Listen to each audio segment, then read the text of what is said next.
All right, I'm here with Dr. Stephanie Seneff. She is a senior research scientist at the MIT Computer Science and Artificial Intelligence Laboratory and the author of Toxic Legacy, How the Weedkiller Glyphosate is Destroying Our Health and the Environment. Dr. Seneff, welcome to the show. Thanks so much for having me. I'm delighted to be here. Yeah, so happy to connect with you, and man, just really gracious for you to be on the show. And just a quick response. I think I emailed you 2 days ago, and you got right back to me. So this is amazing, and it's a really poignant topic that we're talking about. I've been posting about it all week on my Instagram about glyphosate and getting a lot of feedback from people. So I know this is going to be a really powerful episode. So thank you. Thanks. I wanted to just kind of ask you, you have such an amazing background with your knowledge at MIT. So then how did you get started studying glyphosate? Like, why did that interest you of all things? It was a major change, career change, staying at the same place, having the same job, but doing something completely different. Around 2007 timeframe was when I got interested in autism. That was what started the whole thing off. And I was worried about the rates going up year by year. And the message is, we're just diagnosing it more, don't worry about it, which I did not believe. So I wanted to figure out what is it in the environment that's causing the autism epidemic. And I searched for 5 years. I looked at vaccines a lot, and I think they are a contributing factor, even though the government denies it. But I felt after 5 years I didn't really have the answer. I had zeroed in on the gut. The autistic kids often had lots of problems with the gut, diarrhea, constipation, bloating, discomfort, pain, all kinds of issues with the gut. It wasn't working well. And so I thought there's something that they're getting in their food. I mean, I kind of had thought there must be something in the food. And that's where I was when I happened to attend a conference where Professor Don Huber gave a 2-hour presentation on glyphosate. 2012. I didn't know what glyphosate was when I walked into the room. I knew about Roundup. I had never used it on my yard because I always tried to avoid exposing my kids to chemicals. And so I didn't like it, but I didn't realize that it was as bad as it is. And he described what he is an expert on plants, and he described how the glyphosate messes up the plants, but he also talked about the gut microbiome, about chelating minerals, and disrupting the balance of the gut, causing gut problems, and causing problems with toxicity of other things because glyphosate disrupts your ability to detoxify other chemicals. And so the things he brought up made a lot of sense to me in the context of autism as I understood it at that time. So I felt really convinced. By the end of that 2-hour presentation, I've got to go back and find out more about this chemical. And the rest is history. Yeah, that's amazing. And I was telling you before we started the interview that I had heard about you and glyphosate prior, but I was at a recent health conference. And your work, and actually, I think it might have been Don Huber's, and they showed charts and graphs of the insertion of glyphosate in our crops, and then also the epidemic of autism and how perfect match. And of course, we can always say, well, and I'm sure I'll have people, responding to this and say, well, we can't say correlation causation. There's always going to be that argument, but they pound that into our heads, actually. That just comes back at you furiously when you say something like this.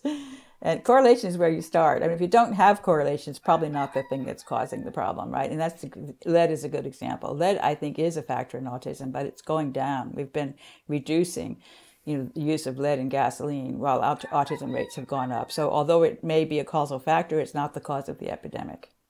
Yeah. Okay. Good. Thank you. Thank you for clarifying, because that's always gonna come up. Well, correlation, causation, right? And I love that you also alluded to the magic word, the V word as well.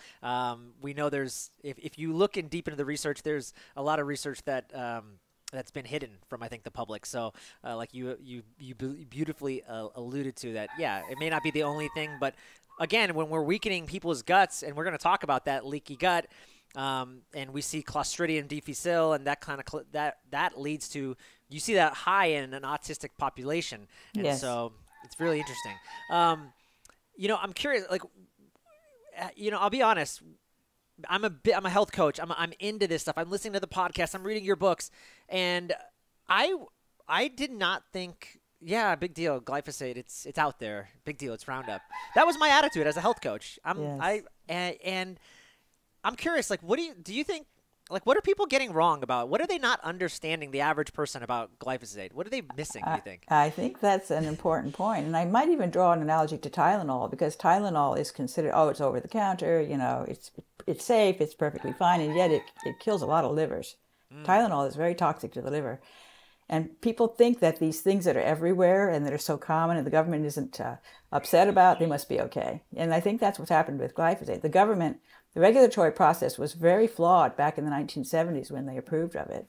Monsanto got by with very sloppy research, and they just kind of did wink, wink, it's okay, without really looking closely at what was going on with that chemical. It's a really unique chemical with a unique insidious mechanism of toxicity that I found out through my research. And once you realize that that's happening, and it's still theoretical, but I'm almost certain it's true. And I write a lot about it in my book. And if that's true, it's like, oh my God. I mean, my realization when I thought, oh wow, this is true, this is happening. And it's just like my heart sank, because the things that it can do to your metabolism are astonishing. And it's a subtle, slow kill, so you don't necessarily hook it up with the problems you're having. You don't realize it's the glyphosate in your food that's causing those problems over a long, slow kill process. Yeah, okay. I can't wait to get into this, because that with your research, you start to see that, and that's something I do want to talk about. Before I go there, I'm curious, out of all the research that you did, was there anything like, what surprised you the most when you were doing all this research? What surprised you the most about glyphosate? Well, it was this mechanism of toxicity that it has. Yeah. Once I realized it was true, and it was really after it was an idea that Anthony Samsel presented to me. He and I have collaborated on a number of papers, and he said, I wonder if glyphosate's getting into proteins by mistake in place of glycine. And I had been looking into glycine because glyphosate is a glycine analog. It does disrupt glycine. It disrupts enzymes that use glycine as a substrate. It disrupts glycine as a neurotransmitter. These things are known. But if it also gets into proteins by mistake in place of glycine, that is a game changer. That is so wild. And I think I'm very confident that I'm right. And the more I look, the more confident I am, because I continue to find more evidence of, disrupted metabolism involving enzymes that have what I call a glyphosate susceptibility motif. So I've identified the actual circumstances, not just any old protein, but the specific proteins that would be expected to be highly sensitive to glyphosate. And then when you see those proteins, when they're disrupted, it's a causal factor in diseases that are going up exactly in step with glyphosate. You connect all those dots, and it just makes so much sense. You can't deny that it's happening. Your book does a wonderful job, and it's almost you appreciate these molecules so much, and I'll just throw out a couple that I was glycine's one of them. Sulfate was another one that I was just like, oh my God, I can't believe when this is destroyed via glyphosate, like the damage that can happen when you don't have someone whose sulfate is they're not making enough to support detox pathways. And the same thing with glycine. I think of glycine as, it's just one amino acid, but by it being replaced by glyphosate binding and taking that away, oh my God, there's so many other chain reactions now that are happening. Yeah, and you know that because you can find, it was quite exciting when I started digging through the literature looking for glycine mutations. You can go find proteins where if there's a particular glycine in that protein, if you swap it out for a different amino acid, any other amino acid, the protein's ruined. It doesn't work anymore. Those are the glycines that are very vulnerable to glyphosate. Because, some of the glycines, probably you could put glyphosate there, no problem, It just depends on what role that glycine plays in that protein. And you can find which glycines are significant because they'll show up in all the different versions. You'll have all these different species that have different, variants of a particular enzyme.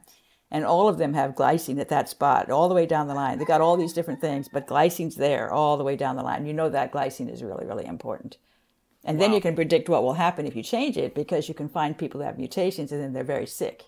They got all kinds of health problems. And then you can see that those health problems they have are also an epidemic in the society. Like they might have fatty liver disease. And you can see that this mutation can cause fatty liver disease, which is going up dramatically in step with glyphosate usage. So you can really piece together the puzzle and find out which enzymes are likely responsible for the particular symptoms that you're seeing in people that are exposed to glyphosate. I'm curious too, because you know what you mentioned metabolism, and I work with a lot of people with obesity, and we saw, with just the pandemic, like I think 70% of the U.S. that was affected by the C word, the C virus, was they were susceptible to obesity or had some kind of metabolic disease. Right. Now, are you saying that glyphosate, because when we talk to people, they think, oh, Joel, it's just macros and carbs and counting calories and working out more. But are you saying that glyphosate actually has an effect on your metabolism, and that could be causing things like, we see metabolic disorders from type 2 diabetes to just weight gain and obesity and fatty liver disease? Absolutely. And that's where, you think this person's just a sloth, they just eat too much, and you think they just don't have any control, and why can't they keep themselves thin, You blame them, right? And it's really a metabolic disorder because they're being poisoned. And it's probably in part because of lipase, because, Anthony Samsel actually ordered lipase from a lab and tested it and found significant levels of glyphosate in the lipase. It's an enzyme that breaks down fats. And there's a hormone-sensitive lipase in the fat cells. So you've got the abdominal obesity, hormone-sensitive lipase. If you swap out glycines for glyphosate, you're going to disrupt that protein such that it can't work. And it releases the fats from the fat cells in response to hormones. And if it can't do that, then the fats aren't going to get released, and you're going to have to eat more food. You're basically trapping fats in your abdominal cavity. You can't get at them. Wow. I love this. Thank you, because I'm so tired of hearing people say it's all about carbs and macros, and so it's just so much more. The health is so much. There's so much of a holistic and integrative way of looking at it, and it's not just one thing. So thank you. Okay, glyphosate. Let's talk about, like you mentioned, and that was the big aha for me. It destroys everything. There's this thing known as the shikkimate pathway, which maybe you can kind of talk about, but, from vitamin D synthesis, which, again, that's another marker during the pandemic when people's vitamin D levels were low. They suffered. They had some really problematic, they had issues. So vitamin D synthesis, it affects collagen synthesis. So now I'm thinking, okay, if you can't produce collagen, you're having weak bones, you're going to be more susceptible to fractures and injuries. Detox pathways, such as glutathione, the master antioxidant in your body, leaky gut, and the list goes on. Can you kind of just talk about why glyphosate is so disruptive for us? Right, and it does. It's causal in all of those things that you listed. It's quite amazing. And also, there's all these different conditions. You mentioned obesity, very strong risk factor for bad outcome, vitamin D deficiency. Those are both caused by glyphosate. And there's other conditions as well that are linked to bad outcomes that are also caused by glyphosate. So I actually think it's glyphosate that's the key factor that's linked to bad outcomes. It's not that you're fat. It's that you're fat because of glyphosate, I suspect. Because glyphosate is a train wreck for the immune system. I have a chapter in my book on the immune system. It wrecks innate immunity. It actually prevents the immune cells from trapping viruses. And so the viruses can get a stronghold much more quickly in the lungs because they can't be trapped. And that's collagen, because these are proteins that have a collagen-like stalk on them. There's a whole bunch of these proteins, and some of them are in the surfactants of the lungs. These proteins specialize in trapping viruses so that the immune cells can clear them. And they have this collagen-like stalk. Collagen is a fantastically rich glycine protein. It's got GXY, GXY, GXY. Every third amino acid is a glycine. Tremendous opportunity for glyphosate's mischief. And when you change those glycines into something else, the collagen no longer forms its beautiful triple helix structure. It gets messed up. And even these enzymes probably can't even, these proteins, these surfactant proteins probably can't even get out of the cell that makes them when they're messed up like that. They don't fold properly. They probably don't leave the cell. They don't go into the surfactants. You don't have those proteins there to trap the viruses. They're defective. They're deficient. That's what I think is going on as one of the ways in which glyphosate is causing the infection to catch hold.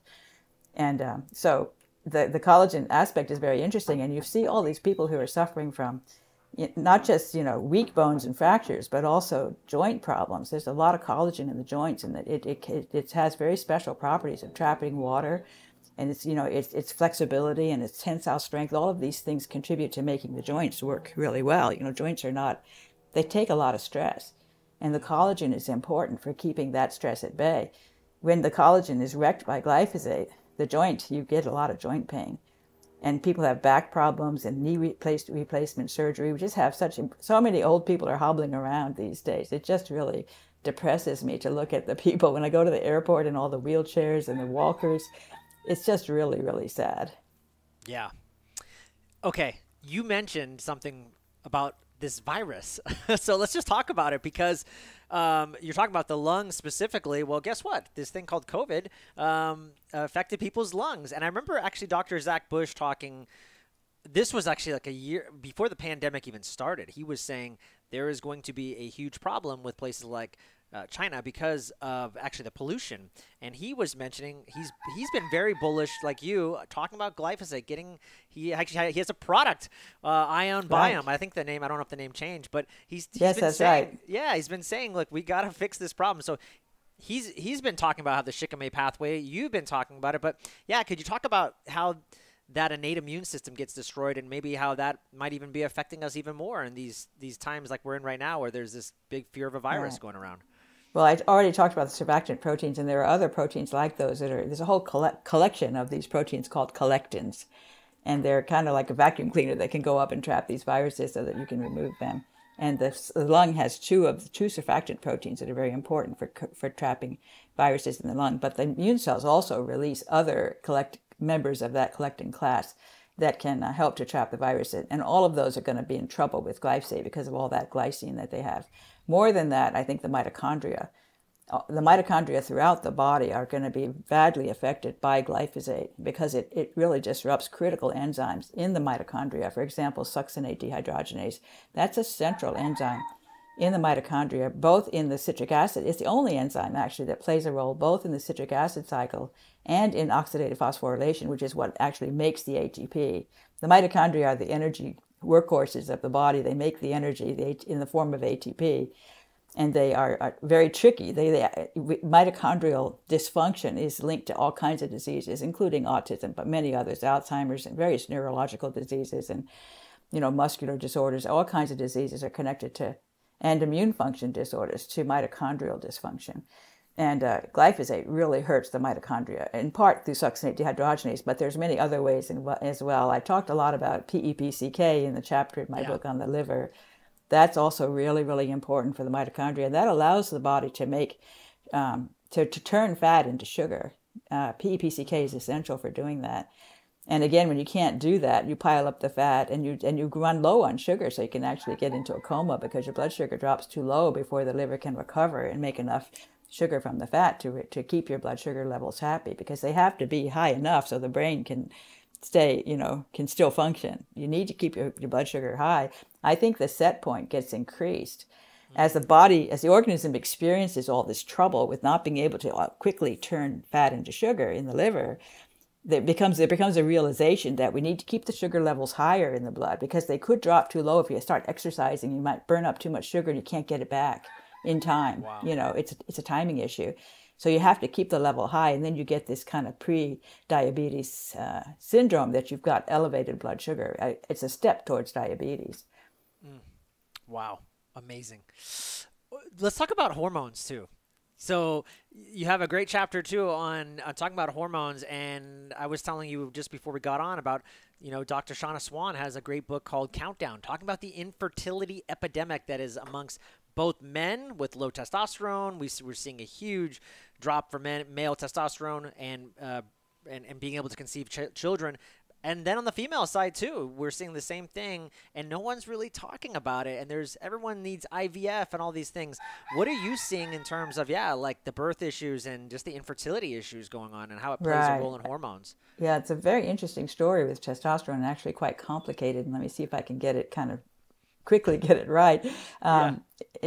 One of the enzymes that glyphosate disrupts, and it's been shown to disrupt, not just that I know it because of a glycine substitution, it's been shown that it suppresses aromatase. It's expected because of the glycine. I can explain how it would do that from the glycine problem.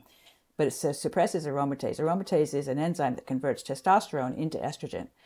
And what happens is during development in utero, because of glyphosate's presence, the mother doesn't make enough estrogen from the testosterone in the baby's brain. The baby's brain becomes too much testosterone and too little estrogen. And that's kind of like a super male syndrome. It's a characteristic feature of autism, and it's connected to autism. But interestingly enough, it also has a problem in the female, which relates to infertility after they grow up. So the female fetus, again, has too much testosterone, too little estrogen in the brain. And that disrupts the development in such a way that they develop a syndrome called polycystic ovary syndrome, which is a characteristic feature of overestrogenated females. Polycystic ovary syndrome. It's a huge, it's an epidemic. There's a huge numbers of women who suffer from this. I get people, I talk to women weekly about that. So yes, continue. Yeah, and they have irregular periods, or they don't have any periods at all. They often have excess body hair. They're kind of male-like, they're male-like body build. And that's also, PCOS is connected to autism. Mothers who have PCOS produce autistic kids at a much higher rate. And women who have PCOS have autism themselves at a much higher rate than the general population. So it's causing autism in both males and females, but it's also causing infertility in females. The sperm are very sensitive to glyphosate, and there have been in vitro studies that have been done that show that the sperm lose their mobility. They become, they're not fast enough, and and there are fewer sperm. They get killed in the presence of glyphosate and in low levels. And it's also been shown to be an endocrine disruptor in studies on breast cancer cells, where they expose these breast cancer cells in a culture to microscopic amounts of it was actually parts per trillion levels of glyphosate cause those cells to proliferate. So it encourages the growth of breast cancer. And I think it's a causal factor in breast cancer. It's also a causal factor in testicular cancer. I found a paper that had a remarkable correlation between the rise in testicular cancer, which is a rare cancer, but you can imagine it's not a good one to have. The rise in testicular cancer, or a correlation between testicular cancer and the amount of glyphosate being used in crops. In a study across the country of the United States, looking at data, government data, they showed a remarkable correlation with an incredibly low p-value between glyphosate usage in that state or in that county, I forget at what level they were looking, and the rates of this testicular cancer in that same place. Wow. One of the things I wanted to ask you too, and you talk about it in the book, but I think the idea, well, who knows what the idea was, but the idea originally was that glyphosate affects the shikkimate pathway, but that only occurs in plants, and humans don't have that, but clearly we do. But I wanted to ask you, is there a safe amount of glyphosate? Because I know the government has determined there is a safe amount, but in your findings, from what you've seen in the research, is there a safe amount? No, I don't think any amount of glyphosate is safe. And in fact, it is an endocrine disruptor. And that's been shown, especially in recent studies. It is toxic. It is more toxic at low levels than it is at higher levels. This is one of the interesting features of endocrine disruptors as a class. And many of the exposures we have, like plastics, for example, is an endocrine disruptor. Tiny amounts will act like hormones and then mess up the hormonal system. And that's what's happening. We have tremendous hormonal imbalance because this toxic drug really is acting like a hormone. And that's what glyphosate is doing. And so it's really disrupting. Thyroid hormone is another one. It definitely disrupts the sex hormones, as you've seen, and it disrupts thyroid hormone, thyroid deficiency. It's been shown in studies in rats. Even the rats exposed in utero end up with problems with the thyroid. So it's and mothers who have a thyroid deficiency have a much higher risk of producing autistic kids. So it goes back to the autism as well. All these things seem to point to autism. And we did mention the shikkimate pathway several times, and I want to just say that's a pathway, biological pathway, very, very important in plants. Pretty much all plants have the shikkimate pathway, and they use it to produce aromatic amino acids. And those are three amino acids that are the core building blocks of proteins. And so because human cells don't have the entire pathway, it's a specific enzyme in the pathway that glyphosate disrupts called EPSP synthase. Human cells don't have that pathway, and that's what they've been used to say. It's a really easy sell to say, that's wonderful. We don't have the pathway. We don't have to worry. It disrupts this enzyme that we don't have. We're good. And the problem with that argument is that our gut microbes do have that pathway, and they use that pathway to produce incredibly important molecules for the host that we can't make on our own. So we depend upon our gut microbes to supply us with these nutrients that they can't make because they're being poisoned by glyphosate. And of course, they then also get killed, particularly lactobacillus and bifidobacteria, very sensitive to glyphosate.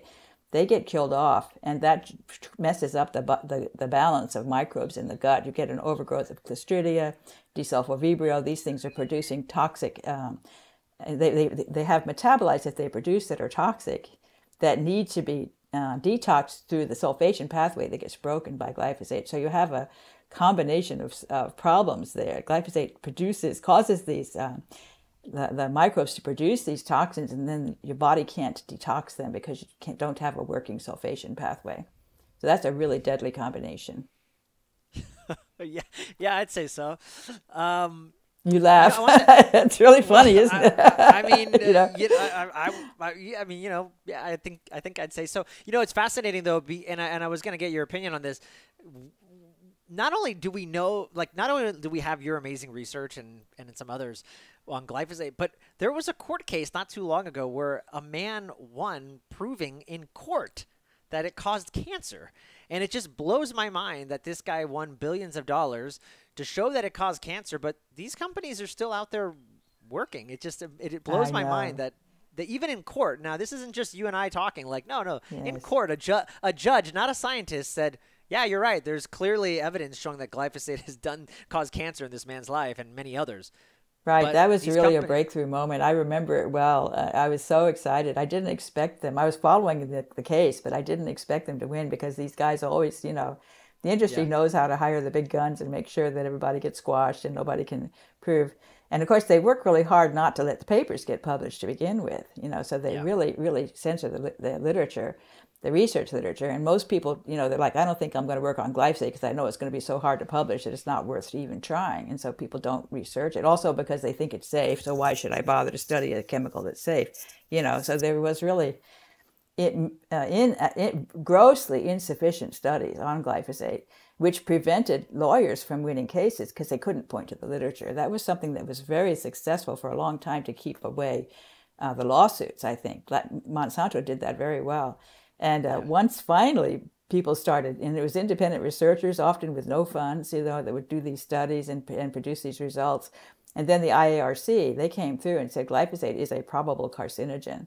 That was a huge breakthrough as well, and that preceded this court case. And then California said glyphosate's a probable carcinogen. And then this guy was in California, and I think the lawyers really got disgusted with the way Monsanto handled the whole case. And it was just wonderful that the jury rewarded them with a large settlement. And then there were two other cases followed shortly thereafter. There were three, cases that made a lot of hit the headlines of the news, and all three of them won large jury settlements through the trial process. And now there's over 100,000 waiting in the wings. I'm so happy about that. And Monsanto has decided, Bayer has decided, they bought Monsanto, has decided they're not going to sell glyphosate anymore to the residential population in the United States. They're going to stop, I think, in 2023.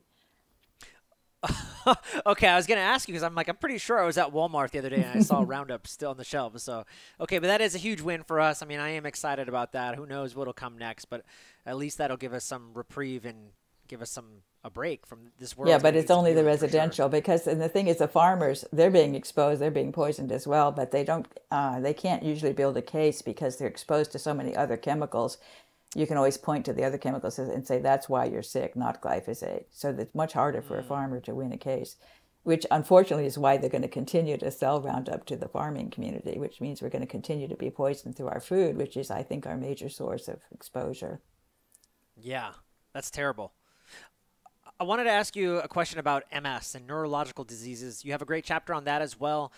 I also do electric stim therapy, and so I've worked with a lot of MS patients and helping them. And there's a great company, NewFit, out there that does electric stim, and they work with that kind of community. And I was just curious, your thoughts on of glyphosate being kind of a root cause of MS, because I'll be honest, I don't believe in any sort of disease. It's just a name that the Western doctor, to me, hasn't figured out, and they just call it something. All I think is if someone comes up to me with health coaching or they want something, they need help with something, there is a root cause imbalance in their body, and we just need to figure out what it is. And I think MS is just one of those things. But, yeah, in your opinion and just from what you've seen, do you see glyphosate being like a huge root cause for that community? I suspect it is. It's not, multiple sclerosis itself is not one that I've written a lot about, but I do actually recently I've gotten very interested in multiple sclerosis from the standpoint of myelin sheath and sulfatide. Sulfatide is a sulfated, it's the only sulfonated lipid. It's a sulfonated fat, sulfatide. Comes from ceramide sulfatide. It's a sulfate. It has this sulfonate attached to it, which means it's sulfate, right? It's basically a sulfated molecule. And it's produced in the liver. Most of it is produced in the liver. And then it's important in the platelets as well as in the myelin sheath. So the liver supplies the sulfatide to the myelin sheath. And when sulfatide is deficient, then the myelin sheath becomes susceptible to damage. It becomes unhealthy.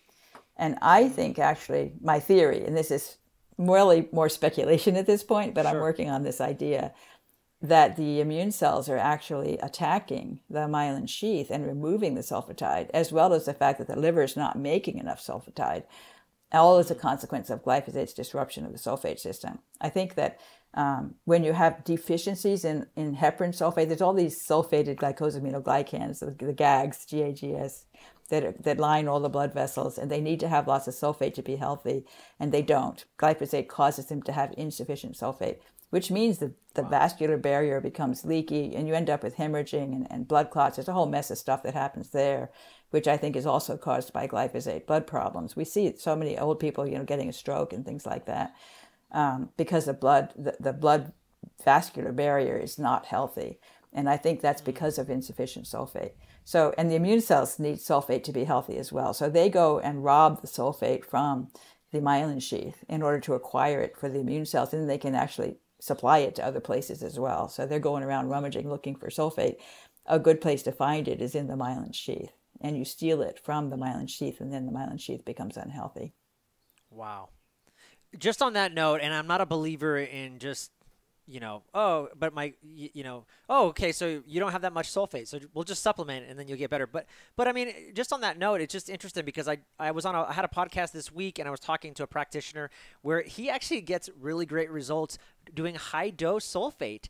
Really? That's and he's been taking it. Yeah, and this isn't specific to MS or neurological things or anything specific to the myelin sheath, but he talks about it in terms of he actually thinks that, like, kind of what you're talking about, there's a huge deficiency, and he does like up to, I think, 16 grams. And what is he? Is it what kind of sulfate? Like magnesium sulfate or? He uses. I'll have to look it up for you, but yeah, because it's tricky. I'd be curious to know what the other part of it is because that's the tricky thing with sulfate. And actually, it's not just that you can't make it. It is true that glyphosate I believe glyphosate disrupts the synthesis of sulfate, from other sulfur sources, but it also disrupts the activation of sulfate. Sulfate gets, it's a very interesting enzyme that converts sulfate into the universal sulfate carrier molecule called PAPS, PAPS. That's a really important molecule. And the enzyme that makes that, I think, is disrupted by glyphosate. It's got a perfect glyphosate susceptibility motif. And then the enzyme that takes the sulfate from PAPS is the universal sulfate donor. And the enzyme that takes it from PAPS and sticks it onto a target molecule, that one's busted too by glyphosate. Both of those enzymes have that susceptibility motif. And so even if you have sulfate, you can't move it around. You can't transfer it from one place to another. You have all these carrier molecules that transport sulfate in the blood. They're really important biologically active molecules, cholesterol and all of the hormones that come from cholesterol. And then you have the polyphenols, the aromatic amino acids. They're very important sulfate carriers, and they're produced out of that shikkimate pathway, so they're deficient. And they're precursors to the neurotransmitters, which are also sulfated in transit, and thyroid hormone, which is also sulfated in transit. All these things are sulfated. And then, of course, these toxins that are produced in the gut, by things like pecresol from the overgrowth of the Clostridia bacteria. Those things are also sulfated. That's how you can get rid of them because it makes them water soluble. The whole thing is all these fat soluble molecules become water soluble when you stick a sulfate on them, and many of them also go into the membranes of lipid particles in the blood. So like cholesterol sulfate is a really big one that I talk a lot about. It's synthesized in the skin in response to sunlight. The sulfate is synthesized, it's attached to the cholesterol. The cholesterol sulfate is shipped out, and it can travel in the water base of the blood, and it will go into the membranes of any lipid particles in the blood. And mostly the HDL particles pick it up, but it can also go into the LDL particles, it can go into the red blood cells, so all of these, the platelets, all of these can pick up cholesterol sulfate in the membrane, which will give them a sulfate surround that will keep them healthy and protect them from oxidation and glycation damage. So it's really, really cool. The cholesterol sulfate forms a really useful purpose in the blood, and then it delivers cholesterol and sulfate to the tissues as well. You had a really an amazing, not a chapter, but just a section on vitamin D, and I underlined that and I read that and I thought, oh, there's absolutely no reason for me to take a vitamin D supplement after I underline you have to get it from the sun, otherwise it's just kind of just building up in excess. So it's really interesting. Yes, I'm strong in my conviction that people should not be taking all these vitamin D supplements. I think it's really not doing nearly the kind of benefit that you would get from getting out in the sunlight. And both the vitamin D and the cholesterol are sulfated in response to the sunlight and sent out into the surrounds. And both are really, really, I think the cholesterol sulfate is probably more important than the vitamin D sulfate in terms of its nutritional value. Vitamin D is more of a signaling molecule. And so you don't get the cholesterol sulfate, you don't get the sulfate. If you take the vitamin D supplement, all you get is the vitamin D. And then just one thing on vitamin D, I believe a lot of it's also synthesized in the liver, right? And so if the liver is not working because of all the glyphosate, it's activated in the liver. It's activated by an enzyme that's broken by glyphosate. So that's another serious problem, because you take all this vitamin D and actually you end up working those enzymes overtime trying to activate the vitamin D when they have other jobs to do, because those same enzymes also make the bile acids. And they're disrupted by glyphosate in everything that they do. So you have a deficiency in bile acids, and now you load the liver up on vitamin D. It needs to activate the vitamin D, and it's got these weak enzymes that aren't working well. And it's distracted from making bile acids because it's trying to activate this vitamin D that's coming at it in large doses. I don't think that's a good idea at all. Yeah, I would agree. That's not a good idea. I wanted to ask you about, we were talking about just GMO and non-GMO, and I had a listener reach out to me, and he wanted me to ask you about bioengineered foods. It's on the labeling. He sent me a photo of General Mills bioengineered foods. He's like, what does that mean? Does that mean that does that have glyphosate in it? Like, how do I know if something says organic on it? Does that mean it could potentially have glyphosate in it? Like, he's like, he's trying to do well. He kind of gets it. He's on our level thinking about these things, but he's like, I still don't know how to operate in the grocery store. Like, do you know anything about bioengineered foods, or just maybe you kind of just talk about like GMO versus non-GMO? Like, what should we be thinking about as a consumer? Yeah, bioengineered is an interesting term, and I actually need to look it up and figure out exactly what they mean when they say that. I can imagine some really nasty things, because they are doing a lot of exotic work they have incredible abilities, and they're scary, and I think they're way out of control. The biotechnology industry is out of control right now. Yeah, and they've learned how to insert genes, for example, into E. coli or into yeast, and then they can just grow them in a culture, and then they can produce, like they can get, I don't know if it's yeast or E. coli, but they use these microorganisms. They change their genome by putting some human gene in there, say, for example, insulin. And then they feed the yeast and they make insulin, and they harvest that insulin and they use it for people with diabetes. They're doing a lot of this kind of using microorganisms to altering their own genome in order to get them to produce massive amounts of some product that you're trying to make.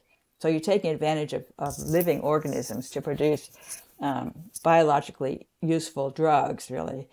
But these organisms don't normally make the thing you're making them make. It's extremely weird to have a yeast cell making insulin. Is just really, really strange. And they're doing a lot of that. And they're quite excited about this whole technology because it allows them to get a lot cheaper versions of things like insulin by doing it this way. And they have these crazy meats, like this Impossible Burger. Those are so exotic because they're taking a vegetable-based heme that's sort of like hemoglobin, because they're trying to make it look like it's meat, right? Make it taste like meat. So they've got this vegetarian heme gene that they stick into a microorganism. And again, I don't know if it's a yeast or an E. coli or what, but they have a microorganism that gets this heme in its genome. And then it's also rigged it up so that it knows to make lots and lots of it. It's changed the whole control panel for that organism to make lots and lots of heme. And then it harvests that heme and sticks it into the hamburger, the fake hamburger. And of course, it exposes that organism to glyphosate-contaminated nutrients when it grows it. And that's why, actually, it turns out these fake burgers have high levels of glyphosate in them. Zen Honeycutt actually measured and found significant levels of glyphosate in these fake burgers that are being produced through this extremely exotic bioengineering technique. So I don't know if that's what they're talking about when they say bioengineered on the title of the product. I don't know exactly what Yeah. they mean there. GMO, of course, people have been aware of GMO and people have argued about whether it's safe or not safe.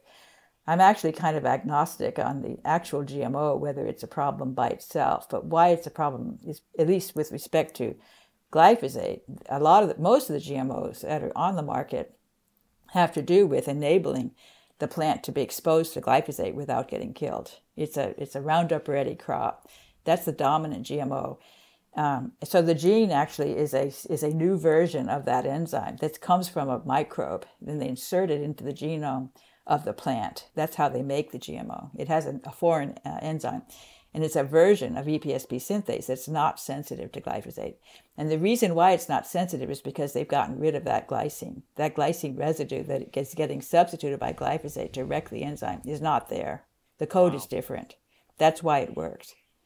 And they have these new, CRISPR technology has opened up a whole new possibility. That's really scary too. They're all excited about CRISPR because that allows them to actually change the genome of the plant itself without introducing a microbial gene. They take the original gene that the plant has to make EPSP synthase. And there's a wonderful paper on this. I mean, really scary and demonic, but wonderful in terms of the science, amazing what they can do. They took the EPSP synthase of the corn plant and they mutated it. Through using CRISPR technology, they changed it. They got rid of that glycine in the original gene that the plant uses. They got rid of the glycine. And they verified that caused it to be completely insensitive to glyphosate. So they're like, wow, this is great. We can just stick this CRISPR gene in here. It's not a foreign gene. It's the plant's own gene. It just got changed by us, It's not a foreign organism, so it's not a GMO. And they got the regulators to agree that it's not a GMO. So you don't have to say GMO technology. This is not a GMO food because it's they used CRISPR to make the new gene rather than borrowing it from some microbe. That's really scary to me. Yeah. Wow. Okay.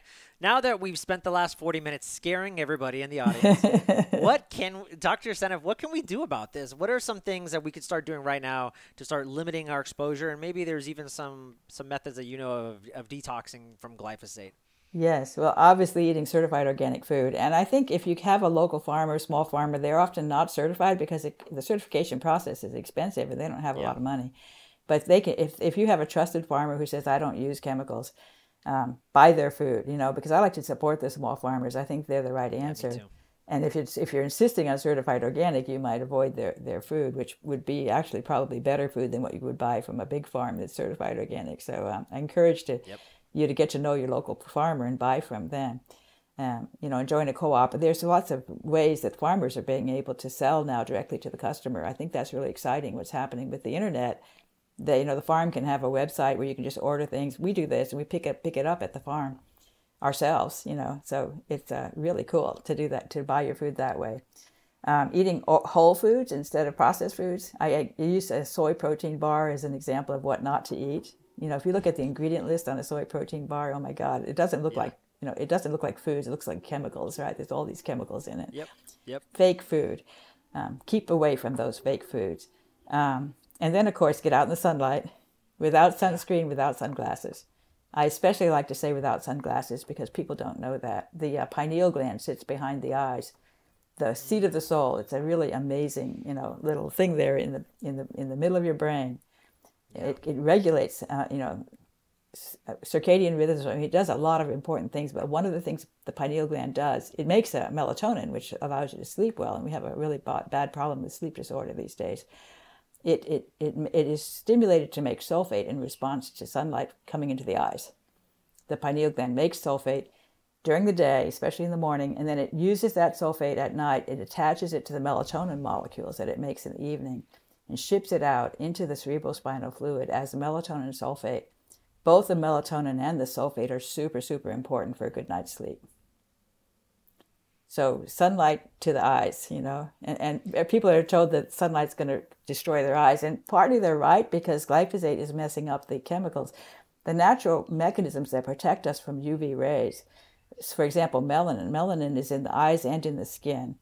And melanin, it knows how to soak up the UV rays and keep them from being toxic. You get a tan when you're exposed to sunlight. You get a tan. That's the melanin being expressed. It's very protective of sunlight, and it comes from the shikkimate pathway. So melanin is going to be deficient if you're being exposed to heavy amounts of glyphosate, which is going to make you more sensitive to the sun. So get rid of the glyphosate, get out in the sun. Maybe do it in that order. Yeah.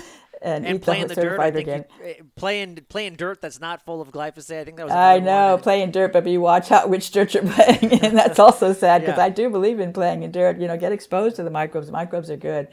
And of course, then there's ways to detox glyphosate. And you had mentioned earlier Zach Bush and Biomedic. That's a product that he makes, and I think it's a good product. I've heard really good word about it. I have some myself. And it's a fulvic acid and humic acid, and there's some minerals and there's some probiotics. So it's got a nice mix of some things that can help you recover from glyphosate damage. And hopefully the fulvic acid can actually trap the glyphosate and remove it from the body. That's the sort of thing that fulvic acid is good at. And he's even confirmed in studies. He's shown, Zach Bush's own published papers have shown that glyphosate causes a leaky gut. And that's another thing. We see a lot of people with a leaky gut, which is really bad because you get into autoimmune disease because things leak out of the gut that aren't supposed to. Of course, bacteria can leak out too, and you can get a nasty infection. Glyphosate causes leaky gut, and this Biomedic protects from that. So that's really, really important. And I like apple cider vinegar or sauerkraut, anything that has acetobacter in it, which is a microbe, one of the very few microbes that can fully metabolize glyphosate, break it down and actually make it useful. So eating organic foods that are fermented, I think, is a good idea, both for renewing your microbiome, but also potentially for the supply of enzymes that can break down glyphosate. Wonderful advice. That is great. And I underlined something that you wrote in there. You said, and I had heard about this paper. It was like, I think in 2011, talking about using sauerkraut juice and charcoal, I think, as a way to possibly bind some of that glyphosate and get it out. If you're not into cows, that, though, that was a study on cows. That was really fun. Yes. Yeah. I know as a Cellcore practitioner, we have some nice ways from detoxing from glyphosate. And like you said, humic and fulvic acids, that we're seeing those minerals are really good at helping kind of bind to the glyphosate and get it out of there. So, yeah, really good stuff. That's awesome. All right. Well, I want to kind of wrap things up, but any other, I mean, you just came out with this great book. Any other exciting projects that you're working on right now? Yes, in fact. Well, I'm interested in COVID-19. And I'm interested in the mRNA vaccines. I've really taken them on in a big way. I have a recent paper that was published together with 3 colleagues, including Peter McCullough. That was a great enterprise. The 4 of us were knocking our heads trying to figure out what this stuff is doing. But the messenger RNA vaccines, I didn't think I would come upon anything that would be worse than glyphosate in the future, and now I feel like I have. I think these messenger RNA vaccines are extremely dangerous, and I hope I'm wrong, but the evidence I'm seeing from the deep dive that I'm doing into the research literature makes me very, very worried about those vaccines. Wow. On that note, I feel just blessed that there's people like you that actually care about these issues, and that we need warriors and people like you that are staunch in the approach and going after them, because I think we've seen in this pandemic, there's a lot of people that just, the phrase I say is they've laid down their sword and they've just kind of let the big pharma kind of roll in and push us around. And thank God there's people like you that are pushing back. So thank you so much. Wow. And what I am really upset about is the government hasn't said anything about, how to stay healthy. It's always about just taking these drugs, taking these vaccines. There's nothing about just getting out in the sunlight to get some vitamin D. That would be such a simple thing for them to say, and they're not saying that. Yeah. I blame them big time for that. Oh, 100%. And I mean, just thinking about, our tribe isolating us and not allowing people to connect, like that's a huge form. And by the way, I just thought of this, you mentioned, I always think about hugging one another, that getting that oxytocin, and glyphosate destroys oxytocin, which you were saying was also another correlatory towards autism. That's right. And kids' ability to connect, right? So not being able to make that oxytocin. But yeah, I think you're right. That's a huge thing. Yeah, it's just amazing to me that the government doesn't seem to think about encouraging us to eat a certified organic diet, or as I said, get out in the sunlight, make some vitamin D. These are things that are so easy to do and so safe. There can be nothing bad about, in my opinion. Of course, you could argue sun could cause skin cancer. That's what they always say, but um, there's so much benefit from the sunlight that we're not taking advantage of, and it's free. You can just walk outside and get it for free. You don't have to pay for it. That's a really big deal, for Yep. people who don't have enough money. One last question, and then I want to just jump into some lightning round questions, and we'll wrap it up. But anything else I didn't ask you that, I mean, we covered a lot. Anything I didn't ask you that you We wish I did, had? didn't we? Yeah. Well, I'm sure there's more So I much could for talk about. so I much have for a lot 20 of things. minutes, right? Yeah, we did really well. I think we covered a lot of important topics. So thank you. Awesome. Well, let's jump into some lightning round questions, and then we'll wrap it up. Sound good? Some what kind of questions? Just lightning round questions. They don't. I'm gonna ask them to you, but they're not like rapid fire or anything like that. You can take Oh, your time. okay. You'll see. I'm curious, Dr. Seneff. When you think about your life, like what are some choices maybe that you made that you think made you who you are today? Oh, that's very interesting. I had some experiences in my childhood that I think helped to shape me in important ways. When I reflect back on it, and I wrote in my first chapter in my book, I kind of gave a little bit of my life history.